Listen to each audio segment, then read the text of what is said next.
एक गांव में एक गरीब किसान रहता था।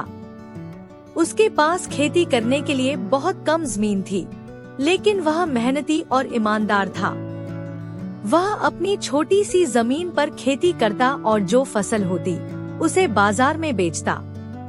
किसान के पास 2 मिट्टी के बर्तन थे, जिनमें से एक बर्तन में एक छोटी सी दरार थी, जबकि दूसरा बर्तन पूरी तरह से ठीक था।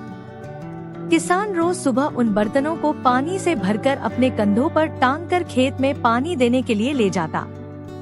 ठीक बर्तन से तो पूरा पानी खेत तक पहुंच जाता, लेकिन टूटे हुए बर्तन से आधा पानी रास्ते में ही गिर जाता।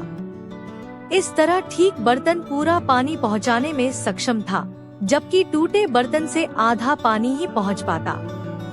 टूटे हुए बर्तन को अपनी कमी का एहसास था और वह बहुत दुखी रहता था। एक दिन उसने किसान से कहा, मालिक, मुझे माफ करना। मेरी इस दरार के कारण आपका आधा पानी हमेशा बर्बाद हो जाता है। किसान मुस्कुराया और कहा, तुम्हें ऐसा क्यों लगता है कि तुम्हारे कारण मेरा नुकसान हो रहा है? जरा ध्यान से देखो, रास्ते के किनारे जो फूल खिले हैं, वे तुम्हारी वजह से ही खिले हैं। मैंने तुम्हारी दरार की वजह से ही रास्ते के किनारे फूलों के बीज बोए थे।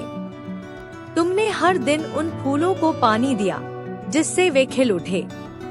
अब मैं उन्हीं फूलों को बाजार में बेचता हूँ और अपनी जरूरतें पूरी करता हूँ। तुम्हारी इस दरार ने मेरे जीवन को सुंदर बना दिया है।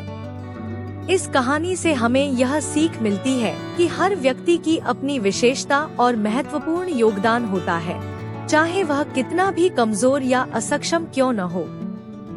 हमें अपनी कमजोरियों को अपनी ताकत में बदलने का प्रयास करना चाहिए और दूसरों की भी विशेषताओं को पहचान कर उनकी सराहना करनी चाहिए।